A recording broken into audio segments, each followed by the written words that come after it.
Good afternoon. This is Tom Davis, the Director of the Office of Recapitalization. I'm glad you're here for today's webinar on the revisions to the RAD notice with respect to RAD Component 2, the legacy programs portion of the RAD notice. For those of you who are familiar with this drill, we'll be doing some presentation. We will also be taking questions and answers. There are a couple different ways to ask your questions. One of them is to write a question in the question box.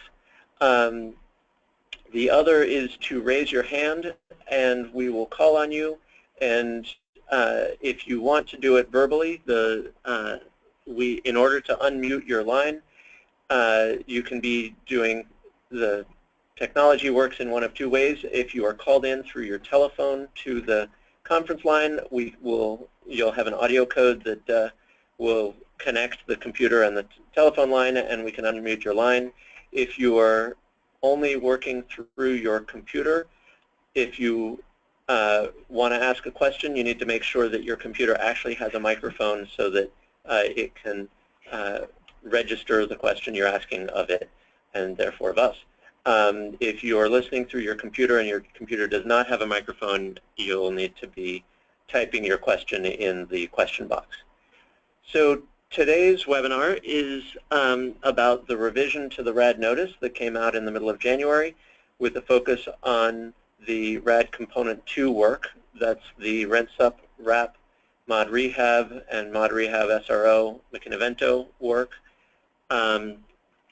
The revision is an effort to, the revision that came out in January was an effort to build on learnings from the last few years of working with the notice, continuing to try to maximize the flexibility and strength of the notice in promoting preservation of these affordable housing properties.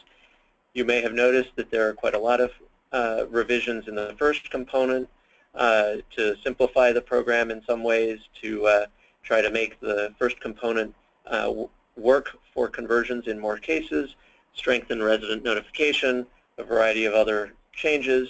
The revisions in the second component are more limited, focused primarily on rent setting, but there are a few things that we're going to talk through today. And I will actually ask my colleague Will Levy here in the Office of Recap to lead us through most of the presentation on the second component.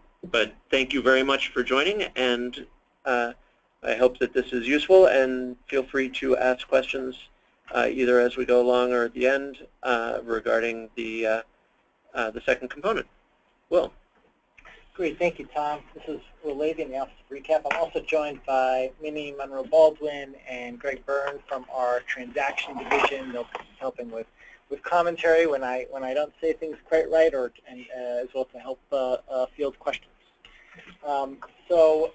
Just going on to the next slide to remind folks what we're talking about. The second component of RAD, and more please, deals with the conversion of the rent supplement, rental assistance payments, Section 8 Mod Rehab, as well as the McKinney-Vento Mod Rehab single room occupancy contract, and their conversion either to PBRA or to PBV.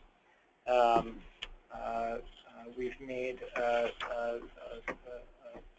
some significant revisions to the notice that will affect these properties and their ability to convert. Now, the notice states that all conversions under the second component are bound by the notice that was in effect at the time that the owner submitted their conversion request. We expect that many owners that have not completed the conversion process will want provisions of this revised third notice to apply to them. And all you need to do is ask your transaction manager, and those are pretty routinely approved.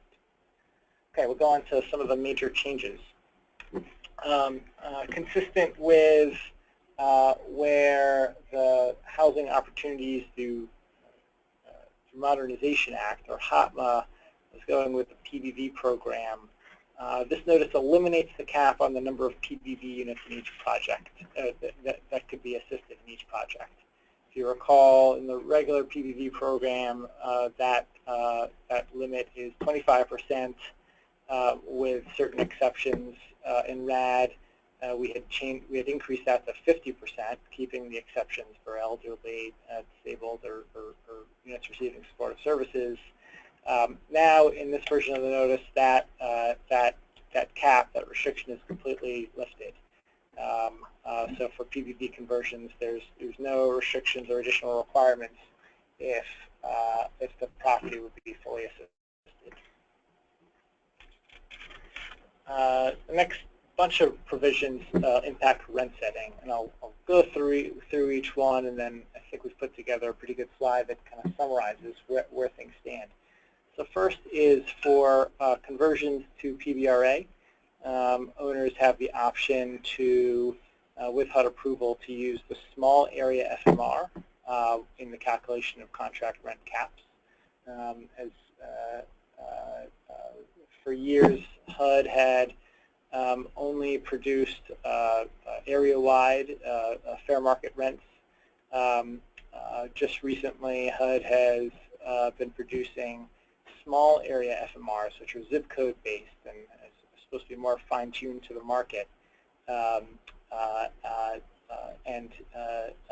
Owners have the ability to use those small area FMRs when calculating the rent caps.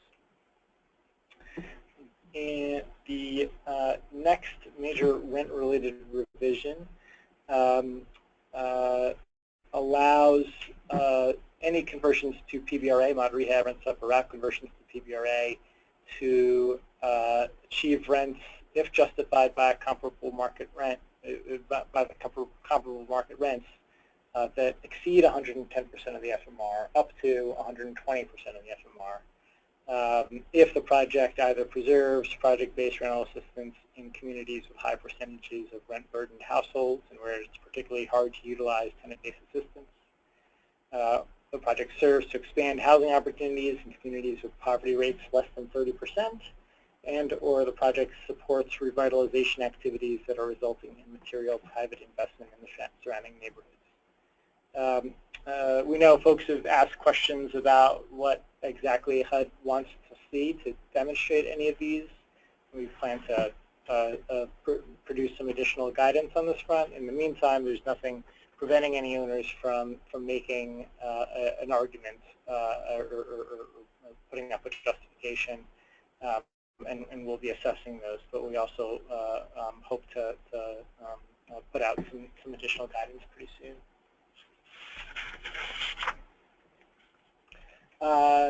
Next provision for mod rehab and SRO. Mod rehab conversions to PBRA. The previous versions of the notice only for conversions to PBRA, their rents were restricted to what the rents had been in their existing mod rehab contract. In this version of the notice, they can now achieve market rents, so just as determined by a rent comp study, up to 110% of the FMR.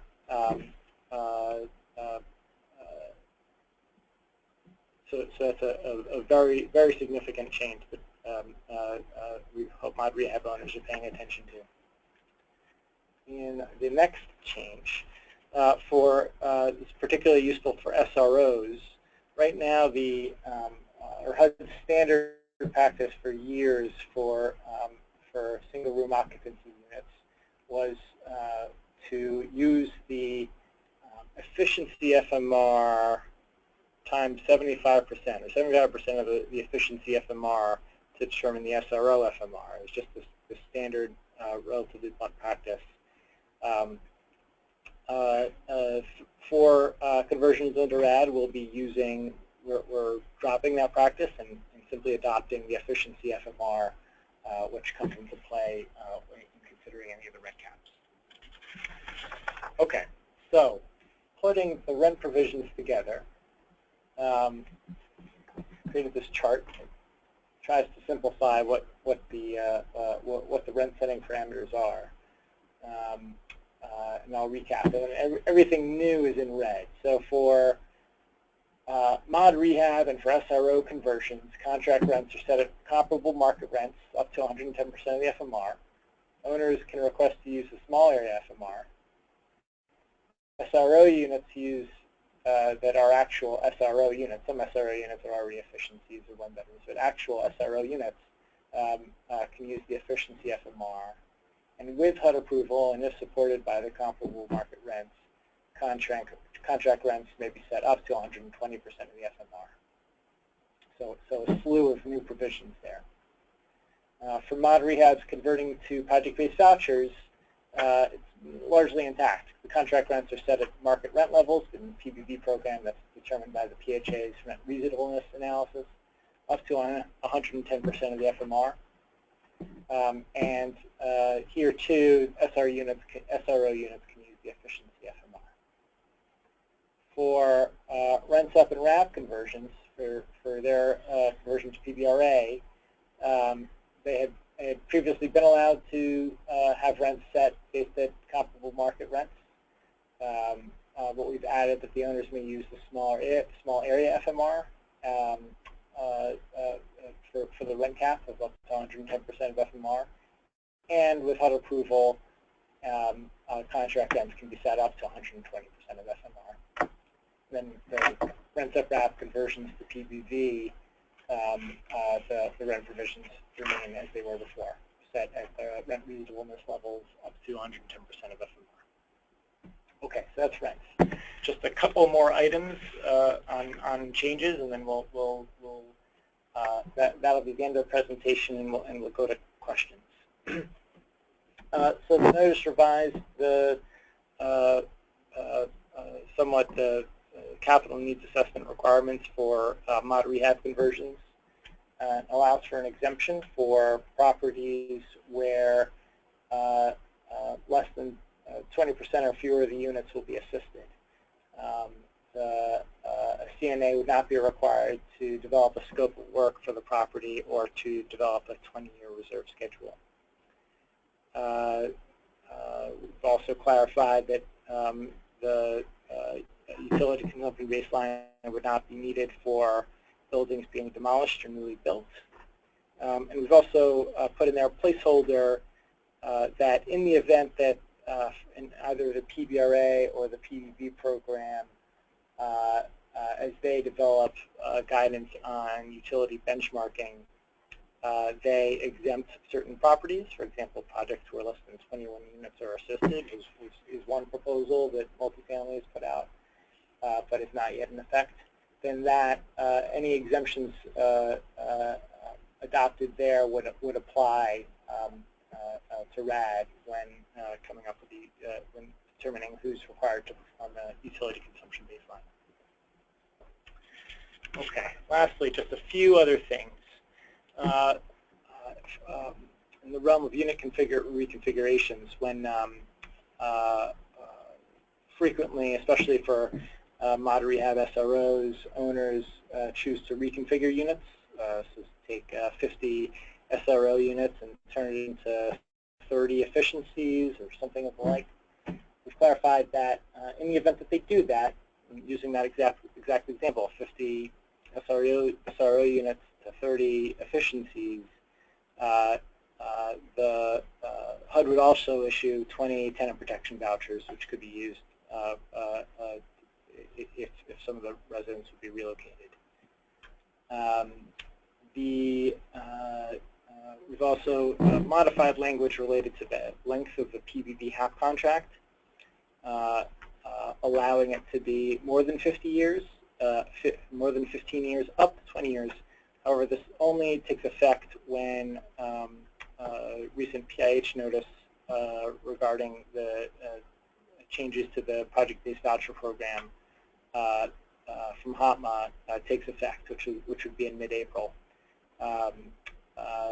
So this is a modification that doesn't change anything today. Still, the 15-year contract is the longest PBV contract you can enter into initially today. But in a couple of months, that will be increased to 20 years. And owners and PHAs always have the option to enter into a 15-year contract and immediately renew it or extend it for another 15 years on day one of the contract.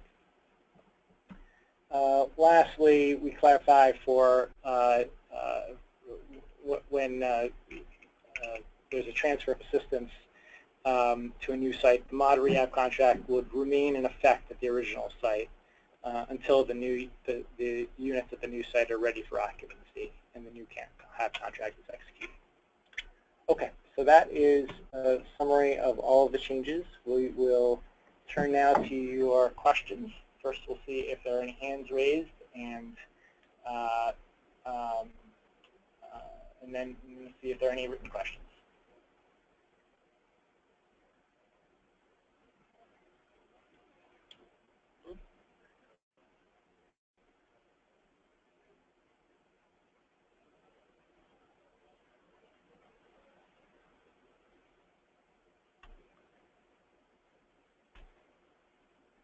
Okay, first up is Deborah. Deborah Burke, are you there? I am here, and I have a...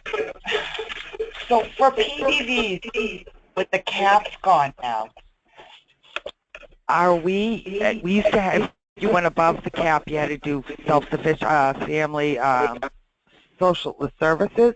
Is that no longer required, supportive services? Because that's been taken out of the section.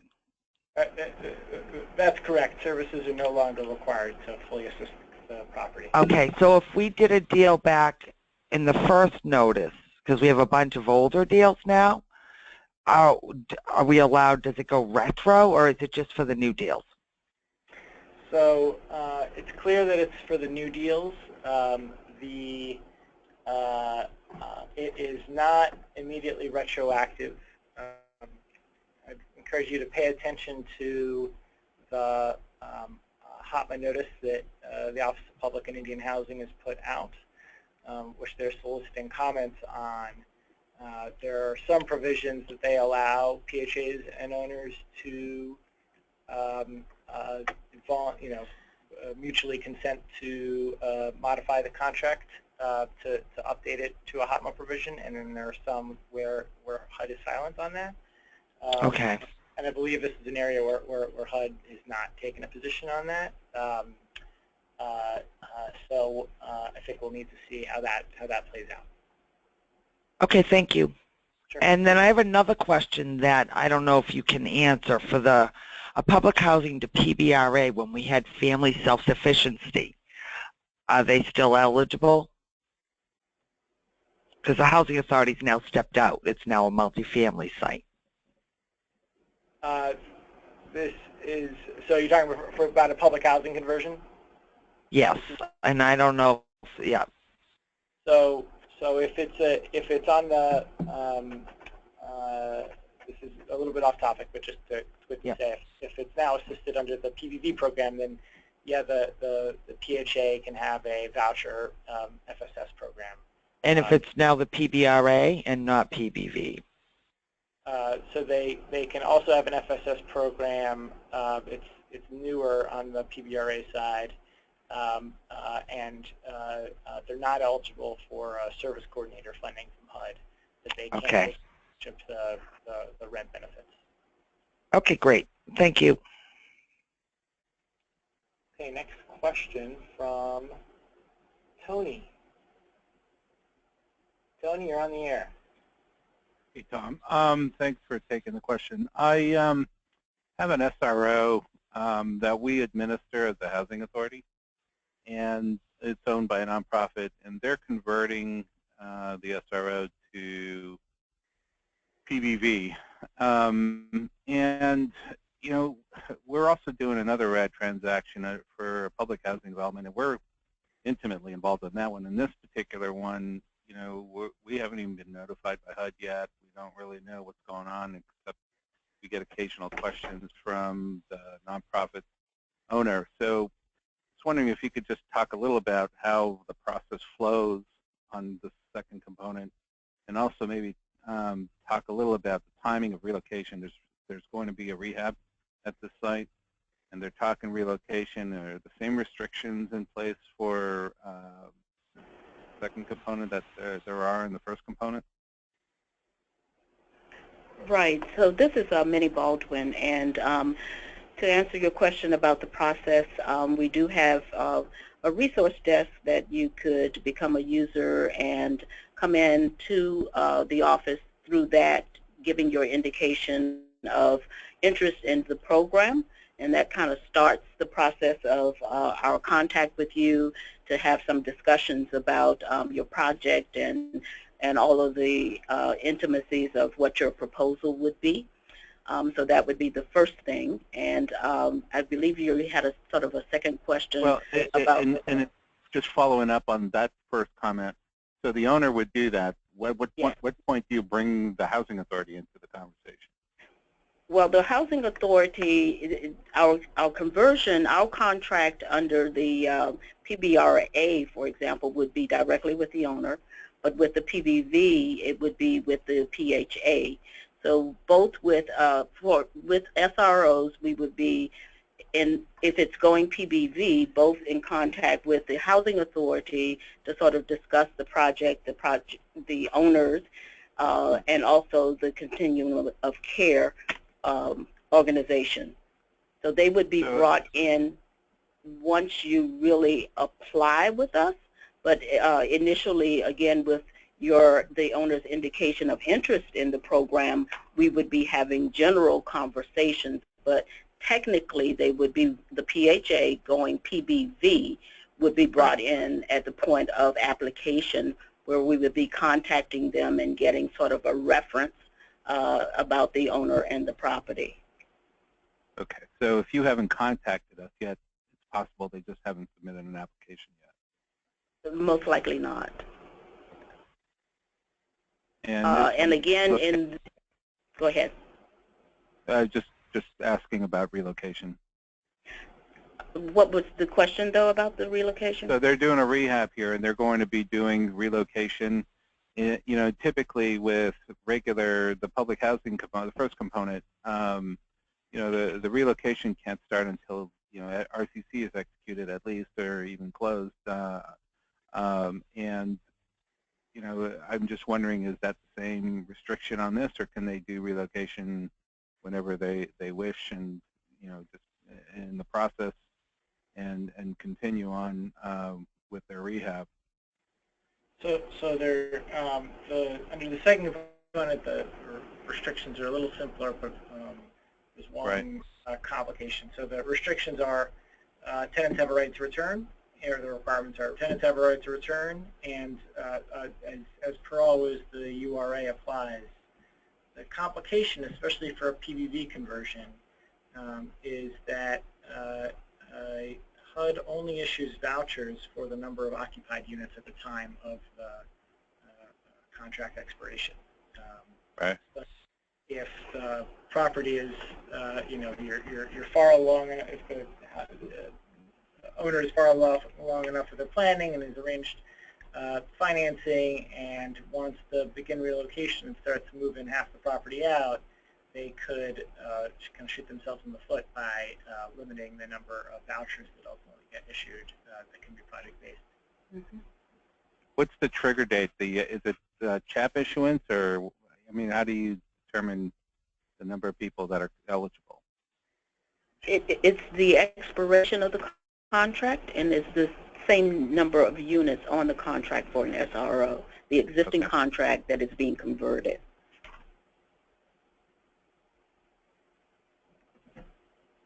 Okay. So in other words, if you have a contract, if you have a contract for 25 units and it's expiring April 30th, we could execute a new PBV or PBRA May 1st, provided everything has gotten in and we process it, but it would be for 25 occupied units.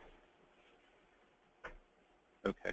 So if this is a June 1 contract, then we're looking at possibly not being under contract here this June, and that would push it to the following June? No, I believe actually you can, and I will check further, but I believe you can at any point terminate that contract and get the new long-term, converted contract. Got it. Okay. Mhm. And, you know, is there someone there that I can call with other questions? I don't want to tie up your line. Sure. That would be Shalonda Lincoln, Okay. and she's at 202-402-2617. Great. Thanks. Mm-hmm. Thanks, Tony. Go to our next caller, Marcy. Marcy, you're on the air. You there?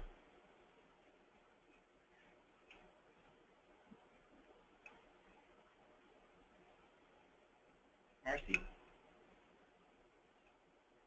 Okay.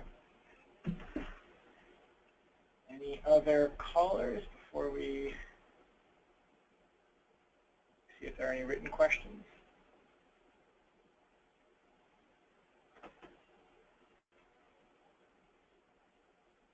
Oops.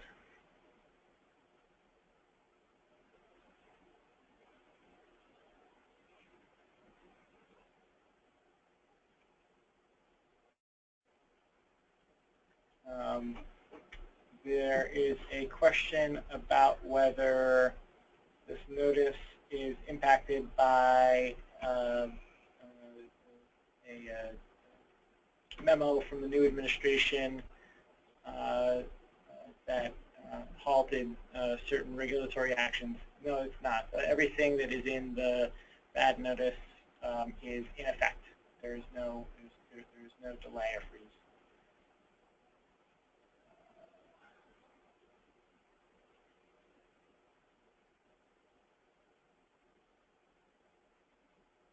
Okay, there's a question about vacancies. Can you discuss the notice as it relates to vacancies? If a few units in a project are vacant at the time of the execution of the HAP contract, can those vacancies be reinstated for subsidy once they're filled?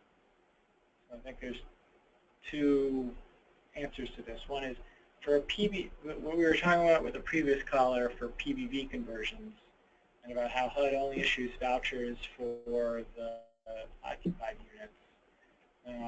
It's just for PBV, and there is currently no way for the Housing Authority to just add on additional units. The Housing Authority may enter into a separate contract with the owner to fill in the remaining units, but they couldn't just add in additional units at this time.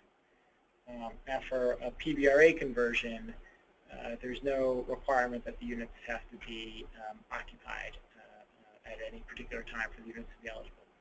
If they're covered under the existing contract, then they are all eligible for a conversion.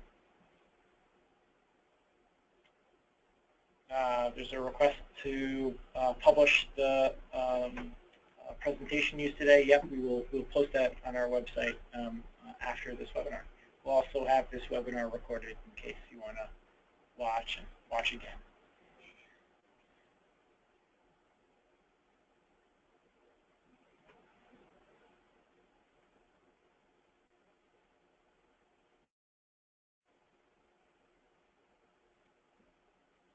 There's a question, how can I get more information on the steps to convert from mod rehab? So there is, the first place to look, of course, is the RAD notice, PIH 2012-32, and Housing Notice 2017-03, Revision 3. And Section 2 of the RAD notice talks about the special rules that apply to mod rehab conversions, as well as the process. Minnie recently spoke about staff we have that are available to assist owners and PHAs that want to learn more about the process. So there's two ways. And right. You can also, yeah. Right. So if you contact, hopefully you may have written the number down. If not, it's 202-402-2617, Shalonda Lincoln, and she can be contacted. And we do have some materials that we could send to you to assist you with any questions, sort of some special, basically the same information that would be in the notice, but in different format that might be a bit user-friendlier. Thank you. There's a question whether we have a list of approved or recommended capital needs assessors. So HUD can't recommend, and we don't pre-approve any capital needs assessors, but most folks are able to find some experienced assessors with simple internet searches or contacting peer-to-peer networks like the RAD Collaborative or other housing authorities or owners that are participating in RAD. There's a question about when is HUD's new CNAE tool going to be effective. So that was actually just released in the last month. And so yeah, technically by the notice, any financing plan submitted, we should look at the precise date, but after July 1st, should be a CNA complying with the e-tool requirements, which are substantially similar to the CNA we've been using all along.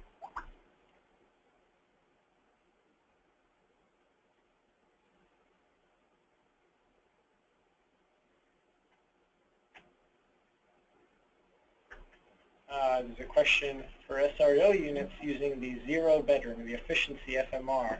Is that subject to PHA rent reasonableness? Yes, that under the rent setting formulas for either PBRA or PBV, the 110% of the efficiency FMR serves as the cap, but that is not the rent that the contract rent needs to be guaranteed. For PBRA, it would be based on a rent comparability study, and for PBV, based on the PHA's rent reasonableness.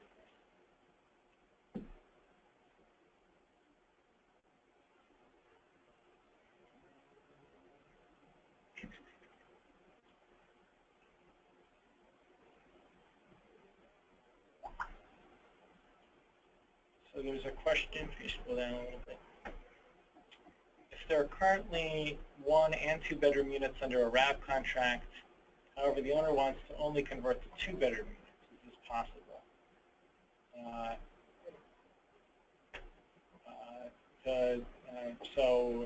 Many have we seen situations where an owner wanted to only have a fewer number of units under the contract than they currently have. And is that something that we've permitted or would consider? Right. I have not seen that, and I am not sure how to respond to that. It would be sort of an interesting perspective there to not want to convert all units. Whose question is it?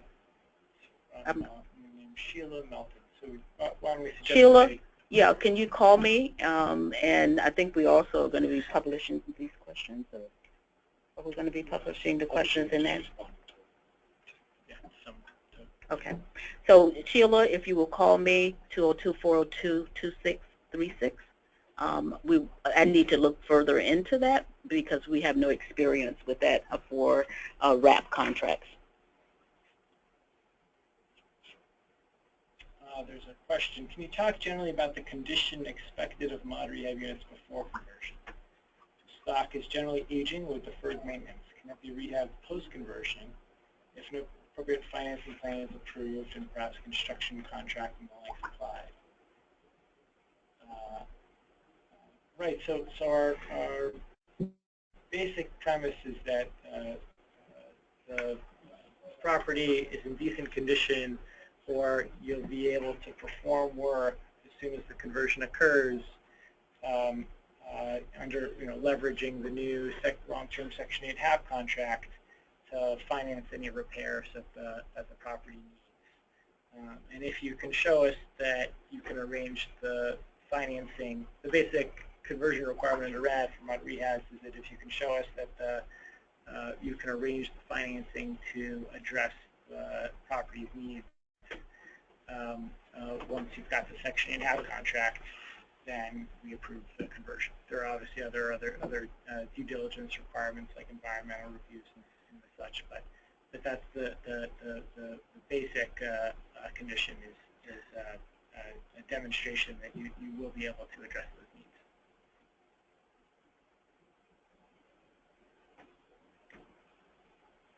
Okay. I think that is about it. We'll see if there are any written questions. If we haven't gotten to you to a written question, then we will try to follow up with an email if your situation is project specific. Otherwise, we'll see if there's anyone else that has raised their hand and wants to ask a question. And check once more if there's any written questions. Otherwise, we'll wrap up in a minute.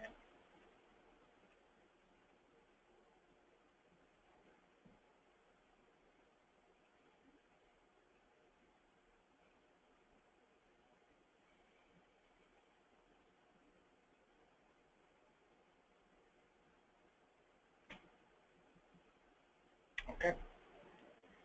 Well, thank you, everyone. Thank you, Minnie, for your help. And, oh, there is one more question. Jerry. Jerry, you're on the air?